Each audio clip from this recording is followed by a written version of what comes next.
అందరికీ నమస్కారం. కొత్త కథలోకి స్వాగతం. ఈ కథ పేరు కూనీకోరు. రచన కురుమద్దాలి విజయలక్ష్మి గారు. 1976లో ఈ కథ ప్రచురింపబడింది. చదువుతున్నది దేవి. ఇంకా కథలోకి వెళ్దామా? రాత్రి 11 గంటలైంది. గంట క్రితం నుంచి తుంపర్లుగా పడుతున్న వాన ఉన్నట్టుండి పెద్దదై జోరుగా కురవడం మొదలుపెట్టింది. పెరల్ బుక్ రచన చదువుతున్న నీరజ పుస్తకంలోంచి తల పైకెత్తి గడియారం వైపు చూసింది. 11 దాటి 10 నిమిషాలు. బద్ధకంగా ఒళ్ళు విరుచుకొని పుస్తకం మూసేసి మంచం మీద నుంచి లేచి కిటికీ దగ్గరకు నడిచి కిటికీ తలుపులు తెరిచి బయటకు చూసింది నీరజ. ఉండుండి ఉరుములు మెరుపులతో తీవ్రంగా వాన పడుతోంది. స్ట్రీట్ లైట్స్ కాబోలు వానకి పోయాయి. బయటంతా చీకటిగా ఉంది. వారొచ్చి తలుపు కొట్టినా వినపడకపోవచ్చు. గేటు గడియ తీసి వస్తే సరి అని అనుకుంటూ నీరజ గొడుగేసుకుని గేటు తలుపు గడియ తీసి ఇంట్లోకి వచ్చింది. లోపల తలుపులు గడియ వేసుకుని భర్త రాక కోసం ఎదురు చూస్తూ కూర్చుంది. నీరజ భర్త రామ్మూర్తికి రైల్వేలో పని. ఏఎస్ఎం రిలీవింగ్ తిరుగుతూ ఉంటాడు. పక్క ఊరి స్టేషన్ మాస్టర్ 15 రోజులు సెలవు పెడితే అతని డ్యూటీ చేస్తున్నాడు రామ్మూర్తి.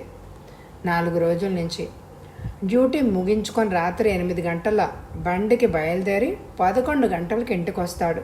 తిరిగి ఉదయం 6 గంటలకు ఇంట్లో బయలుదేరి వెళ్తాడు డ్యూటీకి. ట్రైన్ లేట్ అయి ఉంటుంది. 11 అయినా రాలేదు.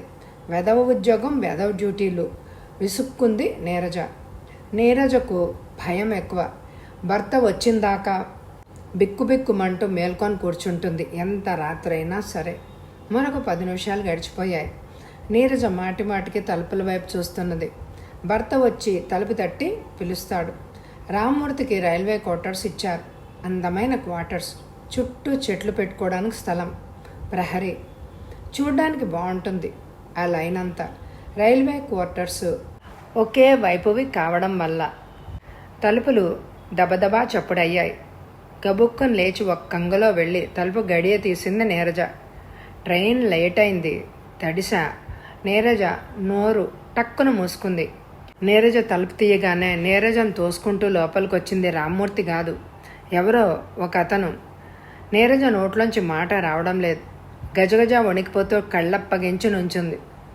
లోపలికి వస్తూనే అతను తలుపు గడియ బిగించి తలుపు కానుకొని నుంచున్నాడు. తాపిగా జేబులోంచి పిస్టల్ తీసి నీరజ వైపు చూపించాడు. నా పేరు బలరాం అన్నాడతను.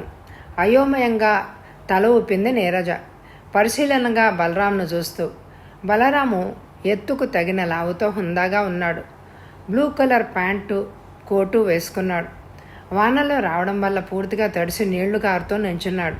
నేను చెప్పేది జాగ్రత్తగా విని వివేకంతో ప్రవర్తించు. నన్ను పోలీసులు వెంటాడుతున్నారు. పారిపోయి ఇలా వచ్చాను. ఏ క్షణానైనా పోలీసులు రావచ్చేమిటి, వస్తారు కూడా. వాళ్ళు వచ్చి వెళ్లేదాకా దాక్కుంటాను. నేను మీ ఇంట్లో దాక్కున్నట్లు పోలీసులకు చెప్పావా? నీ ప్రాణాలే కాదు, మీ వాళ్ళందరి ప్రాణాలు తీసేస్తాను. నాకు మేలు చేస్తే నీకు మేలు చేస్తాను. కీడు తలబెట్టావా? అంత చూస్తాను. ఇప్పుడు పోలీసులకు పట్టించిన తర్వాత బయటకు రాగానే ముందు పగ తీర్చుకోవడం నీ మీద, నీ వాళ్ల మీద. వింటున్నావా? తల ఊపింది నీరజ. వింటున్నాను అని అన్నట్లు. పోలీసులు నమ్మే విధంగా చెప్పాలి ఇటెవ్వరూ రాలేదని. అలాగే.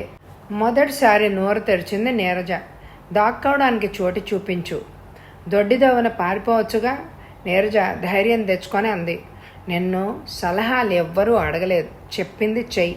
ఈ పిస్టల్ ఇప్పటికి ఎందరి ప్రాణాలు తీసిందో నాకే లెక్క తెలియదు, గుర్తుంచుకో. భయంగా చూసింది పిస్టల్ వైపు. నువ్వుగాకి ఇంకెవరైనా ఉన్నారా ఇంట్లో? బలరాం తృప్తిగా తలాడించి కిటికీలోంచి బయటికి చూశాడు. ఇళ్ల మీదకు పడుతున్న టార్చ్ లైట్ వెలుగు చూసి పోలీసులు తనని వెతుక్కుంటూ వస్తున్నట్టు గ్రహించాడు బలరాం. చటుక్కున కిటికీ తలుపులు వేసి బోల్ట్ బిగించాడు. పోలీసులు నన్ను వెతుక్కుంటూ వచ్చేస్తున్నారు. తొందరగా దాక్కోవడానికి స్థలం చూపించు. వాళ్ళొచ్చి అడిగితే నమ్మే విధంగా అబద్ధాలు చెప్పు. ఏమాత్రం పొరపాటు చేసినా నా చేతిలో మీ కుటుంబం మొత్తం సఫా, గుర్తుంచుకో. తొందరగా చూపు, దాక్కోవడానికి చోటు. బలరాం తొందర చేశాడు. నీరజ పాత సామాన్లు పడేసిన చిన్న గది ఉంటే అక్కడికి తీసుకెళ్ళింది బలరాంని. గది తలుపు తెలుస్తూనే 2 ఎలకలు 4 బొద్దింకలు జైల్లోంచి బయటపడ్డ ఖైదీల్లా హుషారుగా బయటకొచ్చారు. పోలీసులు వచ్చేసినట్టున్నారు. తలుపుపై దబదబా చప్పుడైంది. నీరజ కంగారుగా బలరాంని గదిలోకి తోసి తలుపులు చేరవేసి గొళ్ళెం పెట్టేసింది. తలుపు తీయండి, కర్కశంగా స్వరం. తలుపు తట్టిన చప్పుడు మరోసారి వినపడ్డాయి. నీరజ తలుపు తీసి చేత్తో కళ్ళు నలుపుకుంటూ, ఇంత ఆలస్యమైంది ఏమిటండి, ట్రైను లేట్ అయిందా ఏమిటి అని తలెత్తి పోలీసులను చూసి అంది నిర్ఘాంత పోతున్నట్టు ముఖం పెట్టి. గుమ్మం అవతల 2 పోలీసులు ఉన్నారు. ఏమైంది, ఎందుకొచ్చారు? కంగారుగాను భయంగాను అడిగింది నీరజ. ఇంట్లో మీరొక్కరే ఉన్నారా? మెడ రిక్కించి లోపలికి చూస్తూ అడిగారు పోలీసులు. మావారి డ్యూటీ నుంచి 10ంటికి రావాలి, ఇంకా రాలేదు. ఇంట్లో ఉండేది నేను మా వారు మాత్రమే. దేనికి? వారేమైనా అనుమానాస్పదంగా అంది నీరజ. ఒకతన్ని వెంటాడుతూ ఇటొచ్చాం. ఈ లైన్లోకే పరిగెత్తుకుంటూ వచ్చాడు. అతడొక హంతకుడు. ఇప్పటికొక 1 డజను మందిని చంపాడు. మనుషులను చంపడం అతనికి హల్వా తిన్నంత తేలిక. ఎవరైనా పరిగెత్తుకొచ్చిన చప్పుడు మీకేమైనా వినపడిందా? నేను నిద్రపోతున్నాను. తలుపు చప్పుడు విని మా వారు వచ్చారని తలుపు తీశాను. ఓసారి చుట్టూ చూసి వెళ్తాం. ఒంటరిగా ఉన్నాను అని అంటున్నారు, జాగ్రత్తగా ఉండమ్మా. పోలీసులు టార్చ్ లైట్ ఫోకస్ క్రోటన్స్ చెట్ల మీదకు వేస్తూ అన్నాడు. నాకు అసలే భయం అండి. కిటికీలు కూడా వేసుకుని పడుకుంటాను మా వారు వచ్చేదాకా. మీరెవరైనా వాకిట్లో ఉంటారా? తలుపులు వేసుకొని జాగ్రత్తగా ఉండండి. ఇంట్లోనూ బయట అన్ని లైట్స్ వెలిగించి ఉంచండి. మీ వారు వచ్చి పిలిస్తే వచ్చింది మీ వారా కాదా నిర్ధారణ చేసుకొని తలుపులు తెరవండి. అతన్ని వెతికి వెంటనే పట్టుకోకపోతే మా ఉద్యోగాలు ఓడవచ్చు. మరికొన్ని హత్యలు కూడా జరగచ్చు. జాగ్రత్తగా ఉండండి. మరో మాటకు ఆస్కారం ఇవ్వకుండా 2 పోలీసులు ఇంటి చుట్టూ వెతకడానికి వెళ్ళిపోయారు. నీరజ తలుపులు బిగించింది. కాసేపు అక్కడే నుంచుండిపోయింది. తను భద్రంగా దాచింది ఒక హంతకున్న తెలిసి నేరం చేయడం ఘోరమైన నేరం. పోలీసులను పిలిస్తే వెంటనే పట్టుకెళ్తారు. నేరస్తుడిని పట్టించిన ఘనత దక్కుతుంది. కానీ మళ్ళీ ఎప్పుడో పారిపోయి వచ్చి తన కుటుంబంపై ప్రతీకారం తీర్చుకోడని ఏమిటి గ్యారంటీ? ఇప్పుడు మటుకు తను ఒంటరిగా ఇంట్లో ఉంది. ఏదైనా అఘాయిత్యం చేస్తాడేమో, లేకపోతే రక్షించినందుకు తన దారిన తాను పోవచ్చు. ఏం చేయాలి? టక్ టక్ వేళ్లతో తలుపు మీద కొట్టిన చప్పుడు వినిపించింది నీరజకు. తలుపు వైపు చూసింది. చప్పుడు వీధి తలుపుది కాదు, బలరాం ఉన్న గది తలుపుది. పోలీసులు చాలా దూరం వెళ్ళిపోయి ఉంటారు. ఆలోచించి ప్రయోజనం లేదు అని అనుకుంటూ మొండి ధైర్యంతో వెళ్ళి బలరాం ఉన్న గది తలుపులు తెరిచింది నీరజ. థ్యాంక్స్, నీ మేలు జన్మలో మర్చిపోను. నువ్వు పోలీసులతో మాట్లాడిందంతా విన్నాను. బలరాం గదిలోంచి బయటకు వస్తూనే అన్నాడు. మాటల్లో సంస్కారం కనపడుతుంది. హంతకుడు కావడానికి కారణమేమిటో అని అనుకుంది నీరజ. బలరాం కుర్చీలో కూర్చుని నీరజను నఖశిఖ పర్యంత్రము పరీక్షగా చూశాడు. నీరజకు 38 ఏళ్ళు ఉంటాయి. పచ్చని పసిమి వర్ణం, నల్లని ఒత్తైన తలకట్టు, శరీరం గుండ్రంగా నున్నగా పెటపెటలాడుతూ 30 ఏళ్ల దానిలాగా ఉంటుంది. చూడంగానే అందగత్తె అని తెలిసిపోతుంది. నీరజకు 18వ ఏట ఆడపిల్ల, 20 నిండగానే మగపిల్లవాడు పుట్టారు. నీరజ కూతురు సరోజ పెళ్ళే అత్తారింటికి వెళ్ళింది. కొడుకు శ్రీధర్ బీకాం చదువుతున్నాడు పట్నం హాస్టల్లో ఉండి. 2 పిల్లల తల్లి నీరజ అంటే ఎవ్వరూ నమ్మరు. బలరాం తన్ను పరీక్షగా చూడడం చూసి బిడియంగా ముఖం దించుకుంది నీరజ. పోలీసులు వెళ్ళిపోయారు. ఇంక మీరు వెళ్ళొచ్చు, నిదానంగానే చెప్పింది నీరజ. పక్కుమని నవ్వాడు బలరాం. నీరజ శరీరం చిగురు టాకులాగా కంపించింది. నేనీ రాత్రికి ఉంటే నీకేమైనా కష్టమా? కోటు విప్పుతూ అడిగాడు బలరాం. మా వారు వచ్చే వేళైంది. ఉత్త అనుమానం మనిషి, మీరుండడానికి ఒప్పుకోరు. మీ వారు ఇంట్లో ఉన్నంతసేపు రహస్యంగా దాచు. ఇందాకటి గది ఉంది, ఇక్కడ పైన అటకం ఉన్నట్టుంది. నీ జాగ్రత్తలో నీవు, నా జాగ్రత్తలో నేను ఉందాం. అలా కుదరదు అనబోయింది నీరజ. కోటు విప్పగానే బలరాం జబ్బ మీద గాయం కనపడి కంగారుగా, అదేంటి చెయ్యంతా రక్తం కారి గడ్డగట్టింది అంది. ఒక చోట కాదు, 2 చోట్ల తుపాకీ గుళ్ళు తగిలాయి. ప్యాంటు విప్పుతూ చెప్పాడు బలరాం నవ్వుతూ.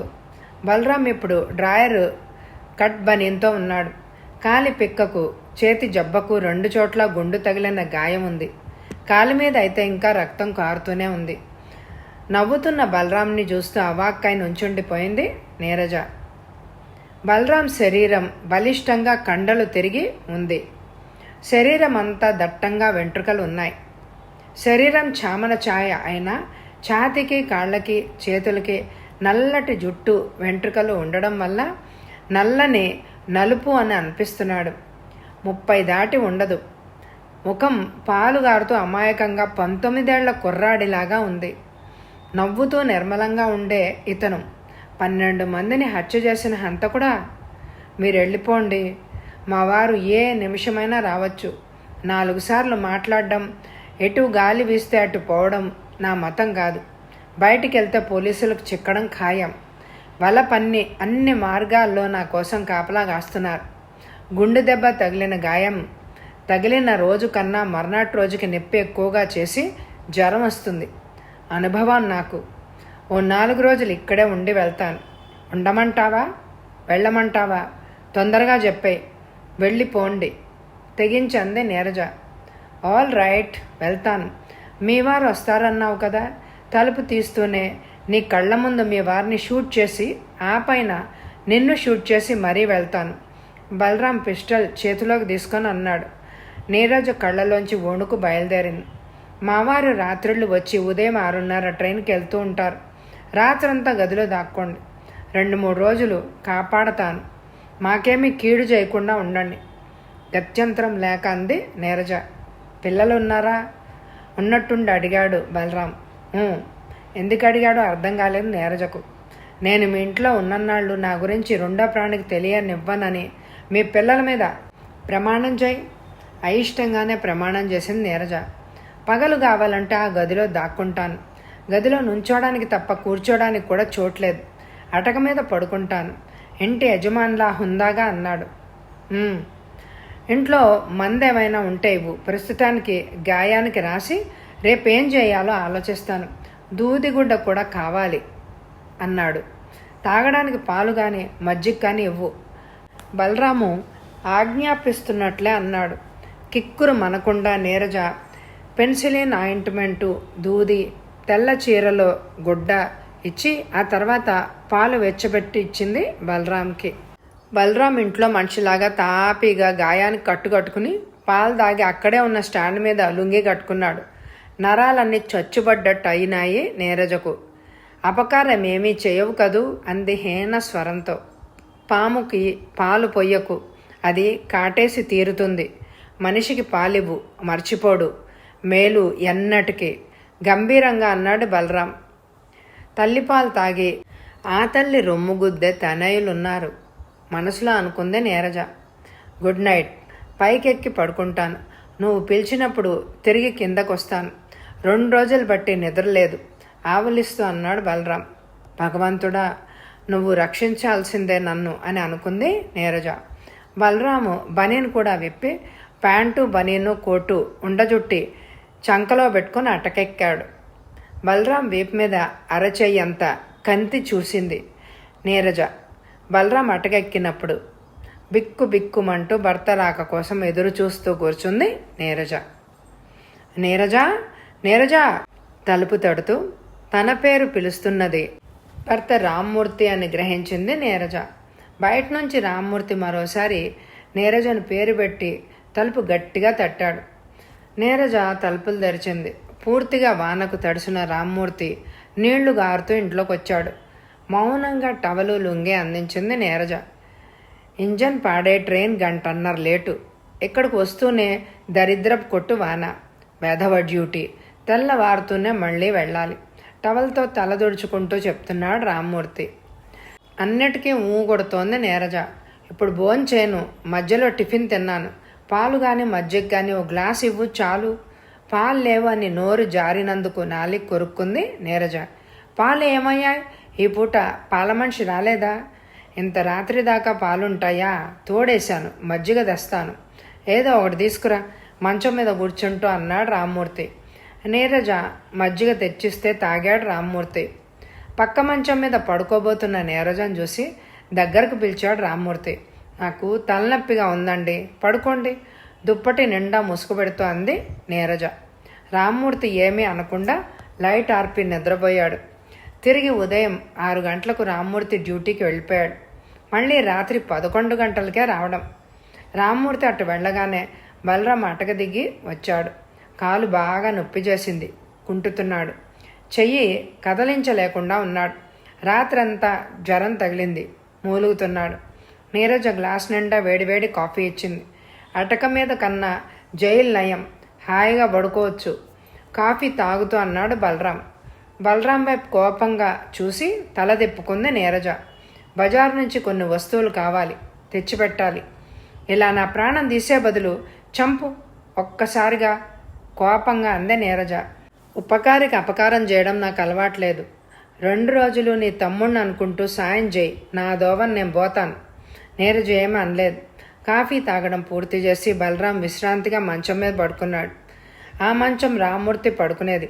దర్జాగా పడుకున్న బలరామును చూస్తుంటే నీరజ మనసు చివుక్కుమంది.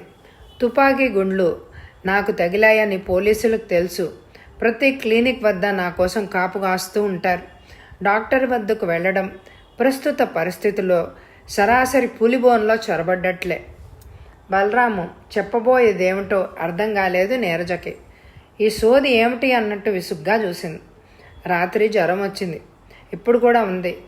గాయం సెప్టిక్ కాకముందే జాగ్రత్త పడాలి. కాబట్టి నీవు బజారుకి వెళ్ళి కొన్ని మందులు, అవసరమైన సామాన్లు తెచ్చిపెట్టు. ఇంజెక్షన్ నా అంతటా నేనే చేసుకోగలను. సిరంజ్, కాటన్, గాజుగుడ్డ, బ్యాండేజ్, లోషన్, మాత్రలు, సిగరెట్స్ కావాలి.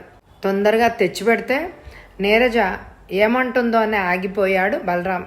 కాస్త విషయం కూడా ఆ చేత్తో తేనా కసిగా అనుకుంది నీరజ. ఏమిటి, ఏం మాట్లాడవేంటి రెట్టిస్తూ అడిగాడు బలరాం. నా వద్ద పైసా లేదు, మా వారు నాకు ఇవ్వరు డబ్బు, అంతా వారే చూసుకుంటారు. చీరల మడతల్లో 400 దాకా డబ్బుంది. కావాలని అంది నీరజ. బజారుకి వెళ్ళడం తప్పించుకోవచ్చు కదా అని. నా జేబులో 700 పైనే చిల్లర 40 రూపాయల దాకా ఉంది, కావాల్సింది తీసుకుని వాడు. నీరజకు ఇంకా తప్పలేదు. మందుల పేర్లు, కావలసిన సామాగ్రి లిస్టు రాసుకుని 200 తీసుకొని బజారుకి బయలుదేరింది. బయటికి వెళ్తున్నాను, నా గురించి ఏమాత్రం నోరు జారినా ఫలితం తెలుసు కదా, బలరాం హెచ్చరించాడు. గోటితో పోయేదానికి గొడ్డలు ఉపయోగించను. దుర్మార్గపు పనులు చేయడం మా ఇంట వంట లేదు. పిల్లల మీద ప్రమాణం చేయించావు చాలదా, అక్కసు అని విసురుగా బయటకొచ్చిన నీరజ. ఇంటి తలుపులు తాళం వేసి బజారుకి బయలుదేరింది. బలరాము తన ఇంట్లో ఉన్నట్టు చెప్తే చాలు, నిమిషాల మీద పోలీసులు పట్టుకెళ్ళిపోతారు. కర్మగాలి మళ్ళీ బలరాం పోలీసుల చేతిలోంచి తప్పించుకుంటే తన భర్తకు కానీ పిల్లల మీద కానీ దెబ్బతీసి జీవితాంతం తనకి శోకం మిగల్చడని ఏముంది. తన శీలం కోరకుండా ఉంటే చాలు, అదే 10,000. 4 రోజులు జాగ్రత్తగా ఉంటే వెళ్ళిపోతాడు. బలరాం గురించి ఆలోచిస్తూ బజారుకు వచ్చేసింది నీరజ. ముందుగా మందుల షాప్కి వెళ్ళి కావాల్సినవి తీసుకుంది. తర్వాత బ్రెడ్ తీసుకుని కిళ్ళీ షాప్ వద్దకు వెళ్ళింది. చార్మినార్ సిగరెట్టు పెట్టెలు 12 కావాలి అంది కిళ్ళీ షాప్ వాడితో.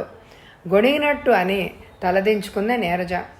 తను అన్నది పొరపాటు కాదు కదా అని అనుకుంటూ, ఏం కావాలమ్మా అన్నాడు కిళ్ళివాడు పరిశీలనగా నీరజ వైపు చూసి.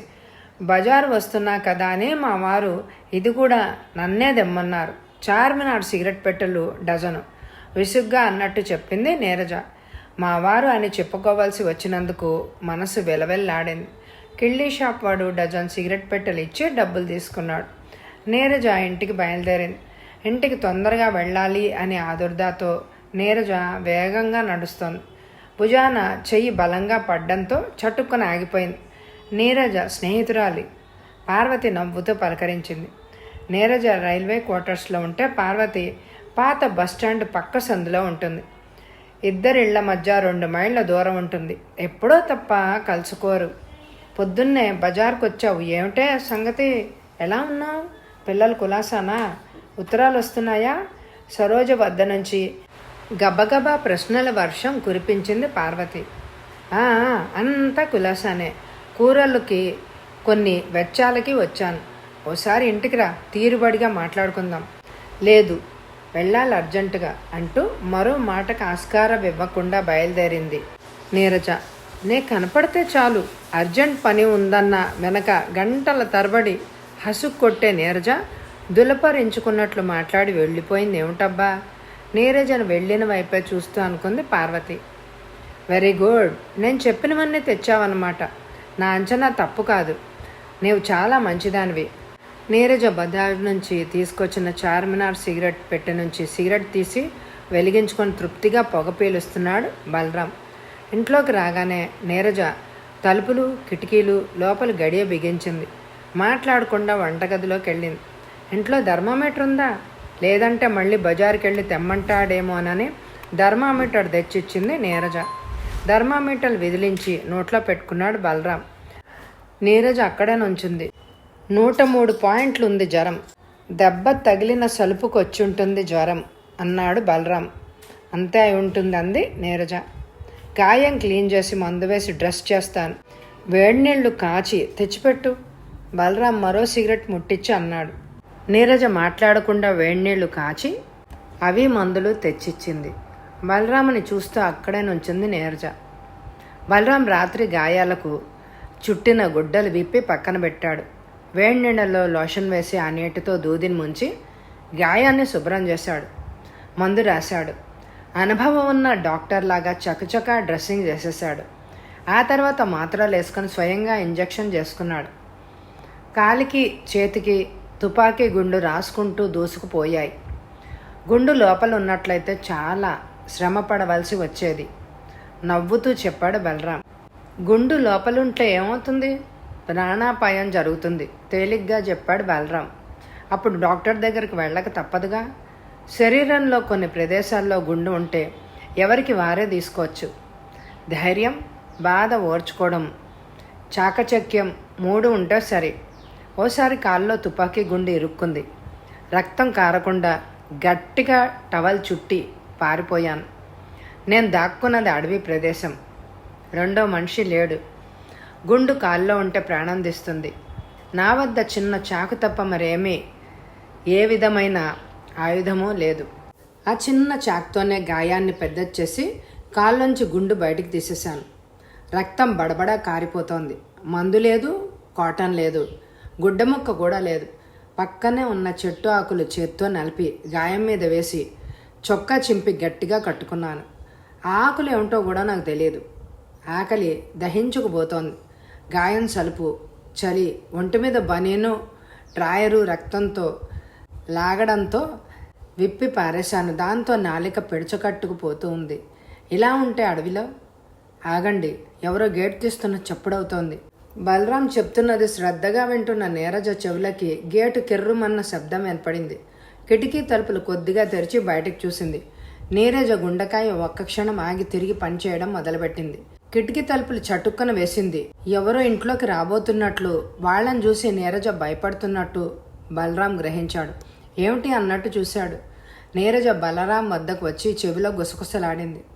మా అమ్మాయి, వాళ్ళ అత్తగారు వస్తున్నారు. తొందరగా గదిలోకి వెళ్ళి దాక్కో, ఇక్కడంతా నేను సర్దుతాను. వాళ్ళు అసలు ఎందుకు వస్తున్నారో ముందుగా నాకు తెలియని కూడా తెలియదు.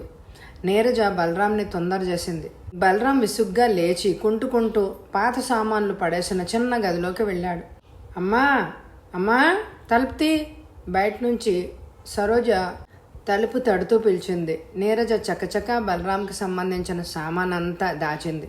పొరపాటుగా ఏమీ వదలలేదు కదా అని మరోసారి పరీక్షగా చూసి తలుపు వద్దకు నడిచింది. బయట నుంచి సరోజ అమ్మా అమ్మా అంటూ కేకలు పెడుతూ దబదబా తలుపులు చేత్తో తడుతూనే ఉంది. వచ్చే అంటూ తలుపు తీసింది నీరజ. తలుపు తీసి వాళ్ళని పలకరించింది. చిన్న బ్యాగ్తో సరోజ పక్కనే సరోజ అత్తగారు నుంచునున్నారు. నువ్వుటే సరు, రెండో దినగారు అంటూ నీరజ పలకరించింది. ఇందాకటి నుంచి పిలుస్తుంటే పలకలేదేమిటమ్మా, లోపలికి అడుగు పెడుతూ అంది సరోజ. లెట్రిన్కి వెళ్ళానే. చాలాసేపు అయిందేమిటి మీరు వచ్చి అంది నీరజ. 2-3 సార్లు పిలిచింది అంతే. నీ ఒంట్లో కులాసాగా ఉంటుందా వదినా అంది పార్వతమ్మ. కూతురుతోనూ వియ్యపురాలతోనూ పార్వతమ్మతోనూ మాట్లాడుతూనే వంట పూర్తి చేసింది నీరజ. పని మధ్యలో కంగారు పడుతూనే ఉంది. పాత సామాన్ల గదిలో ఉన్న బలరాం గురించి గుర్తుకొస్తున్నప్పుడల్లా ఎవ్వరూ చూడకుండా గదికి తాళం వేసేసింది. పొరపాటున సరోజ గది తలుపులు తీయొచ్చు. వచ్చింది కూతురు ఒక్కతే కాదు, వియ్యపురాలు కూడా ఉంది. 11 గంటలు అయింది. కబుర్లు చెప్పుకుంటూ ముగ్గురు భోజనాలకు కూర్చున్నారు. పాత సామాన్ల గది చాలా చిన్నది. గది నిండా సామాను కిక్కిరిసి ఉంది. గదిలో మనిషి పెడితే నుంచోడానికి కూర్చోడానికి తప్ప పడుకోవడానికి వీల్లేదు. బలరాం ఉదయం లేచిన తర్వాత పాస్కి కూడా వెళ్ళలేదు. ఉత్త కాఫీ మాత్రం తాగాడు. జ్వరం ఎక్కువ అయిందో, గాయాల బాధ తీవ్రంగా ఉందో, ఏదైనా అవసరం కావచ్చు. దాహం, ఆకలి, మరింకేమైనా కావాలో ఎలా తెలుసుకోవడం? ఏం చేయాలి? నీరజ కబుర్లు చెప్తుందన్న మాటే కానీ మనసంతా పాత సామాన్ల గదిలో ఉన్న బలరాం గురించే ఆలోచనలో మునిగిపోయింది. ఏంటమ్మా పరధ్యాన్నంగా ఉన్నావు? అంది నీరజ. ఇదివరకు గలగలా మాట్లాడేదానివి, వచ్చినప్పటి నుంచి చూస్తున్నాను. మాట్లాడుతూ అంతలోనే ఆలోచనలో పడిపోతున్నావు వదినా, అంది పార్వతమ్మ. చాతగాని నవ్వొకటి నవ్వి ఊరుకుంది నీరజ. అమ్మా, మీ అల్లుడి గారికి త్వరలో ప్రమోషన్ రావచ్చు, అంది సరోజ. నిజంగానా? సంతోషం వ్యక్తం చేసింది నీరజ. నిజమే వదిన. చంద్రశేఖర్ సబ్ ఇన్స్పెక్టర్గా ఉండి ఎన్నో కష్టమైన కేసులు పట్టుకున్నాడు. ప్రమోషన్ వచ్చి ఇలాంటి వాడిని ఇన్స్పెక్టర్ని చేస్తే హంతకులు, దొంగలు నామరూపాలు లేకుండా పోతారని పై అధికారి అన్నట్ట.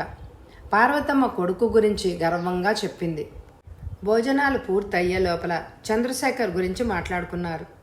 అమ్మా, రేపు ఉదయం వెళ్తామే, నీ మీద పీడకలు వచ్చింది, చూడాలని బయలుదేరి వచ్చాం. అత్తగారు కూడా వస్తానంటే ఇద్దరం కలిసి వచ్చాం.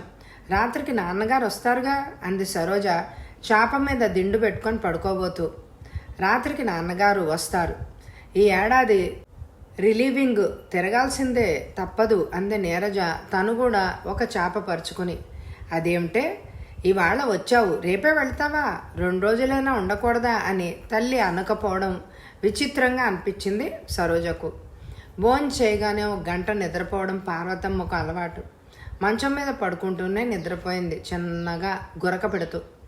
నీరజ నిద్రపోకుండా అటు ఇటు దొరలడం గమనిస్తూనే వారపత్రిక తిరగేస్తోంది సరోజ. అరగంట తర్వాత సరోజ పత్రిక మడిచి పక్కన పెట్టి నిద్రపోయింది. కూతురు నిద్రపోయింది అని నిర్ధారణ చేసుకొని నీరజ చాప ముంచి లేచింది. స్టవ్ అంటించి గబగబా 2 రొట్టెలు కాల్చి పాలు వెచ్చబెట్టి పంచదార కలిపి తర్వాత బలరాం ఉన్న గది తలుపులు తాళం తెరిచింది. రొట్టె తిని పాలు తాగుదుగాని రెడీ చేశాను, ఇంకేమైనా కావాలా? తొందరగా చెప్పు అంటూ అటు ఇటు దొంగచూపులు చూస్తూ చిన్నగా అడిగింది నీరజ. ముందు లెట్రిన్కి వెళ్ళాలి. మీ వాళ్ళు ఏం చేస్తున్నారు? బలరాం స్వరం వణుకుతుంది. సంవత్సరాల తరబడి జైల్లో మగ్గుతున్న ఖైదీలాగా ఉన్నాడు. తొందరగా వెళ్ళొచ్చాయి, మా వాళ్ళు నిద్రపోతున్నారు. నీరజ కంగారుగా బెడ్రూమ్ వైపు చూస్తూ అంది. బలరాం తూలుతూ లెట్రిన్ వైపు వెళ్ళాడు. ఎందుకైనా మంచిదని బెడ్రూమ్ తలుపులు లాగి బయట గొళ్ళెం వేసింది నీరజ. బలరాం 10 నిమిషాల్లో లెట్రిన్ నుంచి బయటకు వచ్చాడు. ఆ 10 నిమిషాలు నీరజ ప్రాణానికి 10 యుగాలుగా అనిపించింది. టైం ఎంతైంది? వాచికి కీ ఇవ్వబోతూ అడిగాడు బలరాం. 12:15. బాపురే, 4 గంటలు నరకంలో గడిపానన్నమాట. రొట్టె పాలు తీసుకురానా? జ్వరం చాలా ఎక్కువగా ఉంది, పాలు చాలు.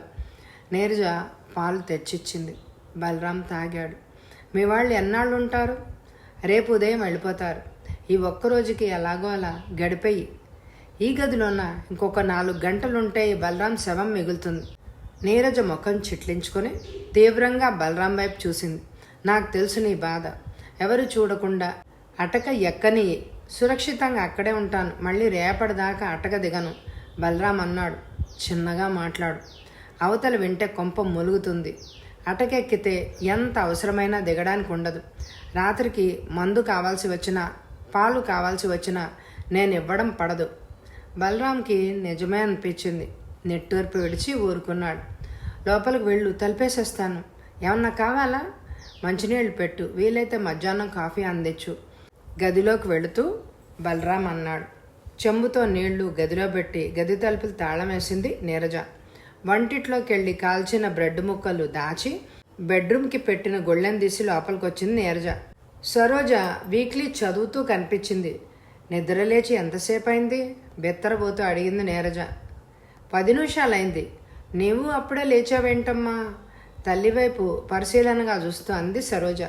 నిద్ర పట్టలేదు, మళ్ళీ లెట్రిన్కి వెళ్ళొచ్చాను, చాప మీద పడుకుంటూ అంది నీరజ. బయట ఎవరివో మాటలు గుసగుసగా వినిపించాయి. లేచి వద్దామనుకున్నాను, మన ఇంటికి ఎవరైనా వచ్చారేమో అని చూద్దామని. బద్దకించి లేవలేదు. అబ్బే, మన ఇంటికి ఎవరూ రాలేదు. కలగన్నామేమో, లేక బయట ఎవరైనా మాట్లాడుకుంటే వినిపించి ఉంటుంది. నీరజ ఇటు తిరిగి పడుకుంటూ అంది. సరోజ నమ్మలేదు. తల్లి ఏదో దాస్తోందని గ్రహించింది. అదేమిటి అని కూడా అడగలేదు. నమ్మినట్లుగా అని ఊరుకుంది. మరొక 10 నిమిషాల్లో పార్వతమ్మ లేచింది. నీరజ లేచి కాఫీ టిఫిన్ చేయడానికి వంటిట్లోకి వెళ్ళింది. సరోజకు ఏదో అనుమానం వచ్చిందని నీరజ తల్లి ఏదో దాస్తోంది అనే అనుమానంతో సరోజ నీరజ సరిగ్గా మాట్లాడుకోలేకపోతున్నారు ఒకరితో ఒకరు. ఏ అనుమానం లేని పార్వతమ్మ గలగలా మాట్లాడేస్తూనే ఉంది.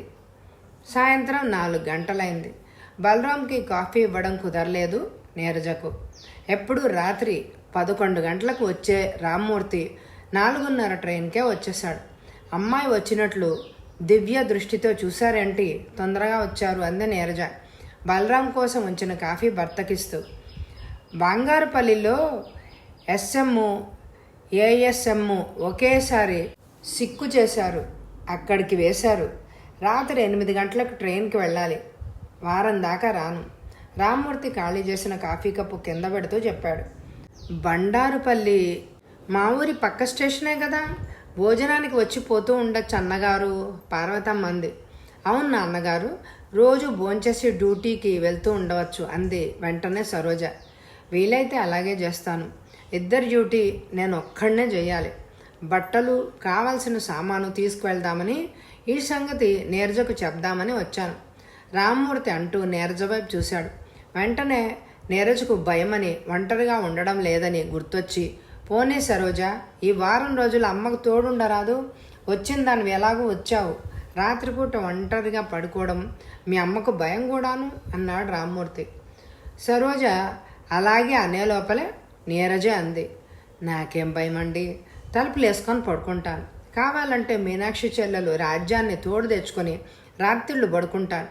భయము పెరికి అంటూ మాటకు ముందు నన్ను ఎగతాళి చేయకండి. అక్కడే నుంచుంటే ఇంకేం మాటలు వినవలసి వస్తుందోనని నీరజ వంటిట్లోకి వెళ్ళిపోయింది. తల్లికి తనుండడం ఇష్టం లేదని పూర్తిగా నిర్ధారణ అయింది సరోజకు. రాత్రి 8 అయింది. రామ్మూర్తికి కావాల్సిన సామాన్ తీసుకొని ట్రైన్కి వెళ్ళిపోయాడు. భోజనాలు కానిచ్చుకొని పార్వతమ్మ, నీరజ, సరోజ రాత్రి 10 గంటల దాకా లోకాభి రామాయణం మాట్లాడుకొని పడుకున్నారు. పడుకుంటూనే పార్వతమ్మ గుర్రు పెట్టడం మొదలుపెట్టింది. సరోజ పుస్తకం చదువుకుంటూ పడుకుంది. సరోజ నిద్రపోయే సూచనలు కనపడకపోవడంతో పడుకోరాదుటే సరు, 11గా వస్తోంది అంది నీరజ. తను నిద్రపోవడం కోసం ఎదురు చూస్తోంది తల్లి అని గ్రహించగానే సరోజ చదువుతున్న పుస్తకం మూసేసి నిద్ర వస్తోంది అంటూ ఆవలించి పెద్ద లైట్ ఆర్పేసి పడుకుంది. 10 నిమిషాలు ఆగి సరు సరు అంటూ పిలిచింది నీరజ. సరోజ పలకలేదు. మరోసారి గట్టిగా పిలిచింది నీరజ. ఈ తఫా కూడా పలకలేదు సరోజ. సరోజ నిద్రపోతుందని గ్రహించుకుని చప్పుడు చేయకుండా లేచింది నీరజ. చిన్నగా అడుగులేస్తూ గది బయటకు వచ్చి గది తలుపులు దగ్గరగా లాగింది. నీరజ బయటకు వెళ్ళంగానే సరోజ తల పైకెత్తి చూసింది.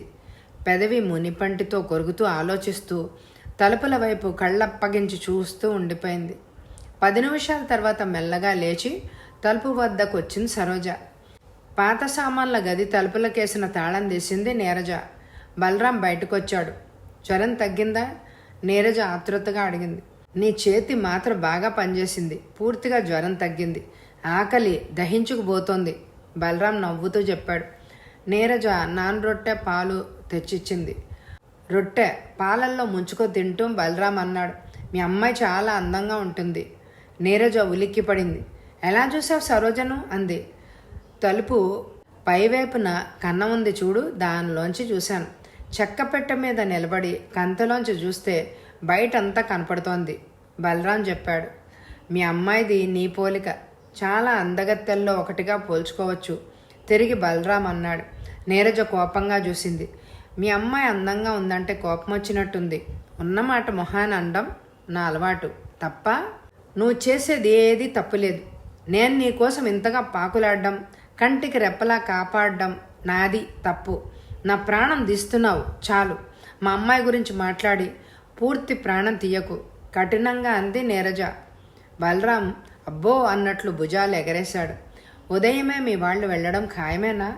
పాలు తాగడం పూర్తి చేసి బలరాం అడిగాడు. దైవం నా పట్లున్నాడు. ఉదయం 6:30 బండికి వెళ్తారు. గదిలో దాక్కోలేక చచ్చిపోతున్నాను. నిన్ను దాయడం, నీకు కావలసినవి అందించడానికి నరక యాతన అనుభవిస్తున్నాను. నా స్థానంలో ఉంటే తెలిసేది నీవు. నిజమే, వెంటనే ఒప్పుకున్నాడు బలరాం. ఏం కావాలో ఇప్పుడే చెప్పు. ఉదయం మా వాళ్ళు వెళ్ళిన తర్వాతే మళ్ళీ నీ సంగతి చూడడం అందే నీరజ. కావలసినవి చెప్పాడు బలరాం. తీసుకొచ్చి ఇచ్చింది నీరజ. ఎప్పటికి తెల్లారుతుందా అని ఎదురు చూస్తూ ఉంటాను గదిలోకి వెళ్తూ అన్నాడు బలరాం. నీకన్నా నాకు ఆత్రంగా ఉంది. మా వాళ్ళు వెళ్ళిన దాకా మనసులో ఉండదు, కంటి మీద నిద్ర కూడా ఉండదు అందే నీరజ. బలరాం గదిలోకి వెళ్ళిన తర్వాత తలుపులు వేసి తాళం బిగించింది. పెద్ద భారం దిగినట్టు నెట్టూర్చి బెడ్రూమ్ వైపు నడిచింది నీరజ. తల్లి గదిలోకి వచ్చి పడుకుందని గ్రహించిన సరోజ తలుపు చాటు నుంచి మెల్లగా తప్పుకొని తన మంచం మీదకెళ్ళి పడుకుంది. నీరజ గదిలోకి వచ్చి సరోజ వైపు చూసింది. గాఢ నిద్రలో ఉన్న సరోజను చూసి తృప్తిపడి తన మంచం మీద పడుకుంది నీరజ. ఆ రాత్రంతా నిద్రపోలేదు సరోజ, తల్లి గురించే ఆలోచిస్తూ. ఇవాళకి సరిగ్గా 5 రోజులైంది నేను వచ్చి. బలరాము డ్రెస్ చేసుకుంటూ అన్నాడు. అవును, సరిగ్గా 5 రోజులు అంది నీరజ. ఏ స్త్రీ చెయ్యని త్యాగం చేశావు నీవు. బ్రతికున్నంత కాలం నీ మేలు నేను మర్చిపోను. మరోసారి నా వల్ల ఇబ్బంది కలిగించను. బలరాం వెళ్ళిపోవడానికి మారువేషం వేసుకున్నాడు. నీరజ మీద సోదరి ప్రేమ కలిగింది. 1కి 10 సార్లు నీరజను పొగిడాడు, కృతజ్ఞతలు చెప్పుకున్నాడు. బలరాం మాటల్లో సంస్కారం ఉంది. ఒంటరిగా ఉన్న తన జోలికి రాలేదు. పిచ్చిగా ఒక్క మాట కూడా మాట్లాడలేదు. ఎన్ని హత్యలు చేసి హంతకుడు ఎందుకు కావాల్సి వచ్చిందో బలరామును చూస్తూ ఆలోచిస్తోంది నీరజ. పోలీసులు చెప్పడం 12 హత్యలు చేసి తప్పించుకున్నాడని. పోలీసులు కూడా చెప్పింది నిజమే. నా అతి మంచితనమే నేను హంతకుడిగా మారడానికి కారణం. నా కథ చెప్తే ఒక నవల రాయొచ్చు. ఒకటి మటుకు నిజం, నా జోలికి వచ్చిన వారి ప్రాణం చీమని నలిపినంత తేలిగ్గా తీసేస్తాను. సాయం చేసిన వారిని దైవంలా నిత్యం తలుచుకుంటూ నమస్కారం పెట్టుకుంటాను. 15 మంది నాకు ద్రోహం చేశారు. 12 మందిని పరలోకానికి పంపించాను. ఇంకా 3 ఉన్నారు. వాళ్లను సఫా చేసి నా అంతట నేనే పోలీసులకి లొంగిపోతాను. బలరాం చెప్తుండగానే బయట నుంచి పోస్ట్ అన్న కేక వినపడింది. నీరజ వెళ్ళి కవర్ తీసుకొని వచ్చింది. కవర్ ఓపెన్ చేయగానే అది సరోజ రాసినట్టు గ్రహించింది. ఆతృతగా చదివింది. అమ్మా అమ్మ అని పిలవడానికి నోరు రావడం లేదు. నన్ను కన్నందుకు తప్పదు నిన్ను అమ్మ అని పిలవడం. అసలు సంగతి ఆ రోజు నిన్ను చూడ్డానికి రావడం నా కర్మ. నాతో మా అత్తగారు రావడం మరింత కర్మ. అత్తగారు నా పక్కన లేకపోతే అప్పుడే అడిగేసేదాన్ని. నేను వచ్చినప్పటి నుంచి నీ ప్రవర్తన విచిత్రంగా ఉండడం గమనించాను. కానీ నీవు ఇంత పతనానికి దిగజారుతావు అని అనుకోలేదమ్మా.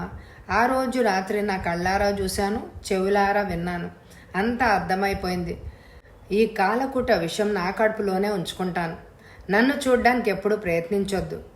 ఈ రోజు నుంచి అమ్మ లేదు అని అనుకుంటాను. నాన్నగారిని మోసం చేయడం బదులు కాస్త విషం తాగకూడదా? ఎన్నేళ్ళొచ్చి ఎందుకమ్మా ఇంత నీచానికి దిగావు? అసలు నన్ను ఎందుకు కన్నావు? ఈ బాధ ఒకరికి చెప్పుకోలేంది. ఏం చెయ్యలేక నీకు ఉత్తరం రాస్తున్నాను. నేను మర్చిపోలేను. నన్ను మర్చిపో. నీలాంటి వారికి అది చాలా తేలిక. ఎట్లు సరోజ? భగవంతుడా, నేనేం పాపం చేశానయ్యా? పిచ్చిగా తలపై కొట్టుకుంటూ అంది నీరజ. ఏముందా లెటర్లో? బలరాం ఆతృతగా అడిగాడు. ఏముందా? నా పరువు, మర్యాద, శీలం అన్నీ పోయే విషయం ఉంది. పాముకు పాలు పోసి పెంచితే కాటు వెయ్యక మానదు. హంతకుడిని కాపాడబోయి ఆపద పాలయ్యాను. ఉత్తరం విసిరి కొడుతూ అంది. బలరాం ఉత్తరం తీసుకొని చదివాడు. తనకు ఆశ్రయం ఇచ్చిన దేవతకి ఎంత అపవాద వచ్చిందో తెలుసుకోగానే అతని ముఖం వివరణమైంది. నీరజ చేతుల్లో ముఖం దాచుకుని వెక్కి వెక్కి ఏడుస్తోంది. బలరాం హృదయం మూలిగింది. కనపడని గాయం తగిలి. ఇలా అవుతుందని ఊహించలేదు. నేను ఎలాగూ వెళ్ళిపోతున్నాను. వివరంగా మీ అమ్మాయికి ఉత్తరం రాయి. నీ మంచితనమే నీకు రక్ష. నీరజ మాట్లాడలేదు. ఇంకా ఏడుస్తూనే ఉంది. నీరజను ఊరడించినంత మాత్రాన జరిగేది పరిష్కారం కాదు. అందుకే బలరాం సెలవు తీసుకొని మారువేషంలో ఆ ఇంట్లోంచి బయటపడ్డాడు. నీరజ ఏడ్చి ఏడ్చి అలసిపోయి చాలాసేపటికి ఓ నిర్ణయానికి వచ్చి కలం కాగితం తీసుకుంది.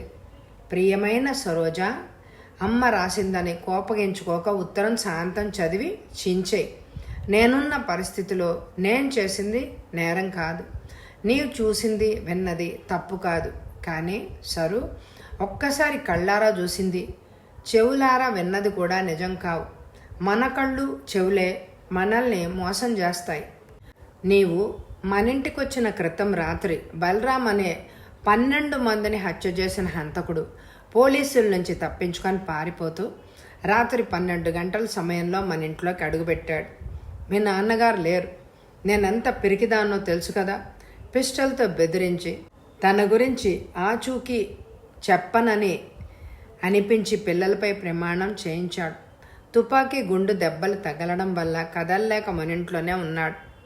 ఆ రాత్రికి మీ నాన్నగారు వచ్చారు, వెళ్ళారు. మర్నాడు అతని కోసం బజారుకి వెళ్ళి కావాల్సినవన్నీ తెచ్చారు. నీవు మీ అత్తగారు వచ్చారు, వెళ్ళారు. జ్వరంతో అతను ఇంట్లోంచి వెళ్ళలేదు. ఈరోజు వెళ్ళిపోయాడు. నీ ఉత్తరం అందే సమయానికి అతను ఇక్కడే ఉన్నాడు. ఉత్తరం చదివి విచారించి తన దోవన తాను వెళ్ళిపోయాడు. అతను హంతకుడైనా నా జోలికి రాలేదు. ఒక తమ్ముళ్లాగా ఉండి వెళ్ళాడు. సరు, ఇదమ్మా జరిగింది. అతన్ని గురించి పోలీసులకు ఆచూకీ తెలిపితే మన కుటుంబాన్ని సర్వనాశనం చేస్తాను అని అన్నాడు. నా స్థితిలో ఎవరుంటే మటుకు ఏం చేయగలరు? అతని పేరు బలరాం. వీపు మీద అరచెయ్యి వెడల్పు, అంగుళం ఎత్తి కంతి ఉంది. ఇది నీకు మాత్రమే తెలుపుతున్నాను. నీవు అపార్థం చేసుకున్నంత మాత్రాన బాధపడను. ఈ ఉత్తరం చదివి నా మీద నమ్మకం ఉంటే అమ్మా పొరపడ్డాను నీ విషయంలో అని 2 ముక్కల లెటర్ రాయి. లెటర్ చంద్రశేఖరానికి చూపించకు. నీ వద్ద నుంచి లెటర్ రాకపోతే అమ్మ ఎప్పటికీ నీకు కనిపించదు. నా శవం చూద్దు గాని నాపై నమ్మకం లేకపోతే శవాన్ని చూడ్డానికి కూడా రావద్దు. ఇట్లు నీరజ. నీరజ తను రాసింది 1కి 2 సార్లు చదివి తృప్తిపడి కవర్లో పెట్టి అప్పటికప్పుడు పోస్ట్ చేసింది. పిచ్చిదానిలాగా జరిగింది మననం చేసుకుంటూ కూర్చుంది నీరజ. సరోజకు ఉత్తరం రాసి ఇవాళకి 4 రోజులు అని అనుకుంది నీరజ. ఉత్తరం అందిన రోజే రిప్లై రాయడానికి వీలై ఉండకపోవచ్చు. నిన్న రాస్తే ఈరోజు అందాలి. ఈరోజు కూడా తప్పకుండా వస్తుంది ఉత్తరం. పోస్ట్ కూడా వచ్చే వేళైంది కూడాను. నీరజ వీధి గుమ్మంలో నుంచుని పోస్ట్ బంట్రోత్ కోసం చూస్తుంటే రిక్షాలోంచి రామ్మూర్తి దిగాడు. రామ్మూర్తి ముఖం దిగులుగా ఉంది. నీరజ కుడికన్ను అదిరింది. నీరజ, తొందరగా బయలుదేరు, సరోజ వద్దకు వెళ్ళాలి అన్నాడు రామ్మూర్తి జీరబోయిన స్వరంతో. సరోజకి ఏమైందండి? కీడు శంకిస్తూ అడిగింది నీరజ. సరోజకి ఏం కాలేదు. ముందు తలుపు తాళం వేయి, అర్జెంటుగా వెళ్ళాలి తొందర చేశాడు రామ్మూర్తి. నీరజ కట్టుగుడ్డలతో తలుపులకి తాళం వేసి రామ్మూర్తి వెంట బయలుదేరింది. నీరజ రామ్మూర్తి అటు వెళ్ళగానే పోస్ట్ బంట్రోతు కవరు నీరజ పేర వచ్చింది. కిటికీలోంచి లోపలికి గిరవటేసి వెళ్ళిపోయాడు. చూడండి ఏం జరిగిందో, అది ఎంత ఘోరమైన విషయమైనా సరే. కళ్ళ నీళ్లు కారుస్తుంటే నీరజను చూడలేక నిజం చెప్పాడు రామ్మూర్తి. బలరాం అనే హంతకుడు కోసం పోలీసులు తీవ్రంగా గాలిస్తున్నారు. అతను నిమిషానికో వేషంలో పోలీసుల కళ్ళు గప్పి తిరుగుతున్నాడు. అతను ఎలా ఉంటాడో సరిగ్గా ఎవ్వరికి తెలియదు. హంతకుడి వీపు మీద కంతి ఉందట, అదొక్కటే బాగా తెలిసిన గుర్తు. రాత్రి చంద్రశేఖరం మారువేషంలో ఉన్న బలరాంని గుర్తించి వెంటబడ్డాడు. బలరాం చంద్రశేఖరాన్ని తప్పించడానికి పిస్టల్తో కాళ్లపై కాల్చి పారిపోయాడు. మన చంద్రశేఖరంకి బలమైన గాయాలు తగిలాయి. రామ్మూర్తి మెల్లగా చెప్పాడు. చంద్రశేఖరానికి అపాయం లేదు కదా అండి, చెప్పండి, నిజం చెప్పండి, ఆవేశంగా అరుస్తున్నట్లే అడిగింది నీరజ. లేదు నీరజ, చంద్రశేఖరానికి ప్రమాదం ఏమీ లేదని డాక్టర్లు చెప్పారు. కాలు మీద బలమైన గాయమైంది. అదే అందరికీ ఆశ్చర్యంగా ఉంది. ఆ బలరాం పచ్చి నెత్తురు తాగే కషాయవాడు. తనకు అపకారం తలపెట్టిన వారిని ఎవ్వరినీ ప్రాణాలతో ఉంచాడు. అటువంటిది చంద్రశేఖరం అనేక రౌండ్లు కాల్చి అతడిని గాయపరిచినా అతడు మాత్రం చంద్రశేఖరం ప్రాణానికి హాని తలపెట్టకుండా కాళ్లపై కాల్చి గాయాలతో పారిపోయాడు. ఏమైనా మన అమ్మాయి అదృష్టవంతురాలు అని చెప్పాడు రామ్మూర్తి. నీరజ గుండెలు కుదుటపడ్డాయి. బలరాము చంద్రశేఖర్ ప్రాణాలు తీయకపోవడానికి కారణం తనకు తెలుసు. అతడు హంతకుడే అయినా అతడిలోని నిజాయితీకి, సంస్కారానికి మనస్సులోనే ధన్యవాదాలు అర్పించింది నీరజ. కథ సమాప్తం. ఈ కథ మీ అందరికీ నచ్చిందండి. అయితే తప్పకుండా లైక్ చేయండి. మీ లైక్స్ నాకు చాలా ముఖ్యమండి. ఈ కథ ఇంకొక 10 మందికి చూపించబడుతుంది. మరి తప్పకుండా లైక్ చేస్తారు కదూ. అలాగే ఇటువంటి సస్పెన్స్ నవలలు మీకు నచ్చినట్టయితే ఆ విషయాన్ని నా కామెంట్ ద్వారా తెలియచేయండి. నేను తప్పకుండా ఇలాంటివి కథలు మీకు వినిపించడానికి ప్రయత్నం చేస్తాను. అలాగే ఎండ్ స్క్రీన్లో ఉన్న ప్లేలిస్ట్లని కథలు, పూర్తి నవలలు, ఎపిసోడ్స్ని స్కిప్ చేయకుండా చూడండి. ఇంతవరకు చూస్తున్న మీ అందరికీ, లైక్ చేస్తున్న అందరికీ నా ధన్యవాదాలు తెలియజేసుకుంటున్నాను. Thank you very much my dear friends.